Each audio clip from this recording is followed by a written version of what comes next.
So, except for the people who live in the woods,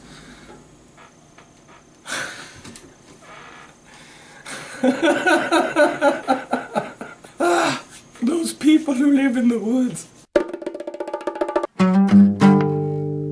Welcome back to Mr. The Patrick Show, where tonight we are going to talk about signs. And by that I don't mean signs. I mean, like signs that you put on stuff, like that say stuff about the stuff. So, except for the people who live in the woods, everybody lives in a world full of signs. And there are varying tiers to the authority of the signage that we see around us. You've got, like the traffic signs telling you where to stop and that you have to turn here or you can't turn there, telling us the street names, warning us that there's a dip up ahead and don't let them into your car. But we all know that the government has put those signs up, and they've got guys driving around in weird colored cars who are just waiting to take you into custody if you disobey these signs. So even if we don't always agree with what they're telling us to do, we generally do what those kind of signs say. And then we've got like a second tier of signs that you find inside buildings that you might be going to. Maybe you're shopping, or maybe it's like, the dentist's office, or whatever it is. There's usually a lot of like informational signs to tell you, like, you want to go this way, or you kind of want to go that way, or follow the signs, and if you're trying to get over there. And even in this group of signage, they're usually throwing in a few admonitions like no smoking, and, like no littering, and this bathroom is for one gender only. And even though there's not like a government involved in these signs, or, well, I mean, to an extent there is. The government's involved in exit signs and things in buildings, but we're not really talking about those. But anyway, we still tend to take signage inside buildings seriously because it seems like the people who are running this building probably have everybody's best interest at heart, and, there might be a security guard somewhere who might give you some trouble if you just flagrantly disregard the signs. So that's all well and good, but I want to talk about the third tier of signage that you're likely to run into, which is the printed or handwritten on a piece of paper sign that's taped to something somewhere sign. That kind of sign that obviously was made by some disgruntled employee in the building who's got an axe to grind with you and all the rest of you troublemakers here in the building. That kind of sign, the one that has like absolutely no authority behind it.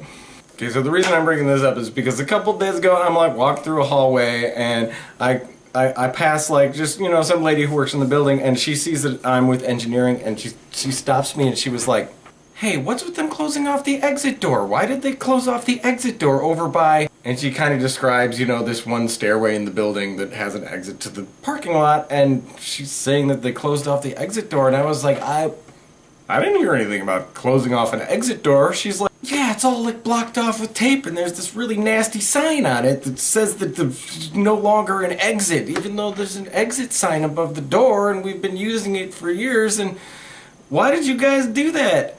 And I was like, what? I didn't hear anything about this. That would be ridiculous. You can't close off an exit. That would be against the fire codes. She's like, well, they did. I'm like, okay, I'll go look into this. And then sort of as I'm walking through the building to find this exit, I hear I run into somebody else who's muttering about, it's like we're living in a police state all of a sudden, all the exits have been closed off with all these nasty signs.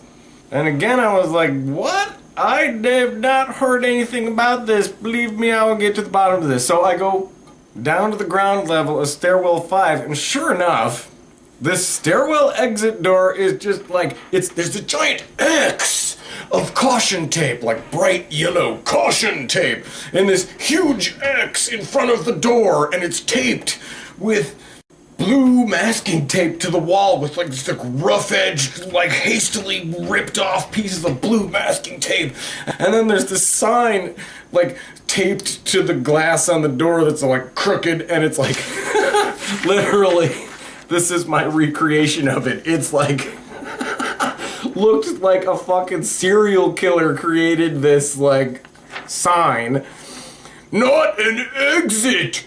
use employee, and there was like a scratch out of a misspelling, use employee exit, and then like somebody wrote like in pen below that like this big warning of like, what does it say? Security camera is right behind you. And I'm looking at it like, what the fuck am I looking at? And there wasn't just like one of these in the building, there was like 3 different stairwells that exit to the parking lot in the building that had like these horrible like serial killer signs on them, like, I'm coming for you. Is it not an employee exit? So I call my supervisor, Mike, and I'm like, do you know anything about, like, exits being closed off for any reason? And he was like, well, I seem to recall hearing something about they were having some issues last night with the cold weather, and stairwell doors weren't staying shut with the wind, and so, like, Kevin asked permission to put some signs on the door. And I thought, oh, yeah, okay, of course, Kevin. I got rid of all the fucking caution tape and his, like, horrible, scary-looking signs, and actually had to spend, like, some time going around the building and apologizing to people. So Mike said, well, look, just make up, like, a good sign, please, and stop. That was Mike's idea. Due to the cold, please ensure this door closes behind you. So then at the end of the day Kevin comes in at shift change, and he sees, like, 2 of his, like, serial killer signs are sitting on the desk in the office area, and he's like, what happened? Why'd you take the signs down? And I was like, you can't be blocking exits like that. And yeah, we had this, like, ridiculous, like, discussion that went on for, like, far too long where he's defending his signage, and it's all like, they never pay any attention to the stupid signs anyway, I don't give a crap, you have to scare the people in order to get any kind of results out of them, and still blow it off.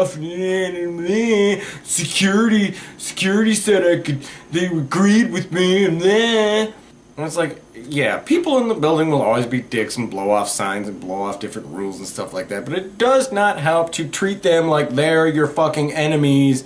But I mean, if you do endeavor to get cooperation out of your fellow coworkers to maybe help make your job easier, you do not start by being a dick, and it also helps a lot if you do not have a reputation for using such signage gratuitously every time you're having a bad day. And I've got like the best example of this from back when I was a janitor at the offsite when I first started for the hospital. Now, I was the night shift janitor there, but there was also a day shift janitor named Gary, and Gary and I split the building in half. He had his half, I had my half. And each of us had like 3 restrooms. So in Gary's restrooms, he was in the habit for years of like putting up this annoying Dick Signage, although his was even more smart-ass. Like on the walls by his urinals, he tried to pull a stunt one time where he put up these like smart-ass little signs that handwritten that said, "We aim to please, so remember, please to aim." Or like inside the stall doors, he put like smart-ass signs that said shit like, "What you do in here is your own business. Please don't make it anyone else's. Flush." And of course, through all the years that he and I worked in that building together, he just suffered like chronic problems with people just leaving unflushed shits in the toilet and pissing all over the walls and stuff. He was always getting pissed off about it. He was always complaining about it. It was one of his biggest pet peeves. And meanwhile, in my half of the building, my 3 bathrooms never had a problem.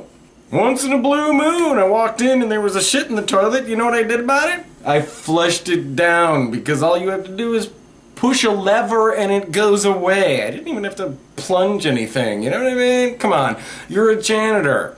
You can't expect to get through your workday without possibly seeing other people's poo. That's just part of the job, okay, Gary? But my point is that his signage did not make his job any easier. It made it a lot harder, because you do not be a dick to people about how they go to the bathroom, okay? And you gotta remember that these are the adults who are working in the building. These are employees, these are grown people in their 40s and 50s who are rebelling against Gary's smart-ass signage. But it's also a public healthcare facility, and occasionally you will get teenagers in there. So finally the day came when a couple of teenagers walked into one of Gary's bathrooms with all its smart-ass signs, and they didn't just leave shits in the toilet and piss on the walls. They went to the paper towel dispensers and just like ripped out all the paper towels, the entire roll, and they just threw them all over the bathroom. Like, he walked into this bathroom like an hour after they left, and it was just Every inch of the floor just covered with paper towels and shit like that. And he just had like a little hissy fit about it because he had to clean up all the paper towels, and he refused to put in new paper towel rolls. So like all of his bathrooms on his side of the building had no paper towels to dry your hands with. Remember, this is a healthcare facility, and nobody in his half of the building was able to wash their hands anymore. And of course, he created a sign to explain why. And it was like, due to extreme vandalism, paper towels are no longer available. And then he signed it, the hospital. Of course, he signed it the hospital's name, but I can't tell you what that name is on a video like this. But yeah, the hospital. So he's like punishing everybody in the name of the hospital for this, you know, like two stupid teenagers who were just giving him a hard time. And that was it. He finally got like called on the carpet about like, you've got to stop putting up your Dick Signage, Gary, and just do your fucking job. And so the horrible signage finally stopped, and Gary's reign of terror finally ended. And it wasn't long after that that I left that to go to the new building and be an engineer anyway. But yeah, my point is, like, Dick Signage, don't do it. If you have a job where you feel like you have the authority to put up a sign, just be careful. Looking at that like, what the fuck is this? Oh, no, you're not in camera. This bathroom is for men. I don't know. Why is that an admonition?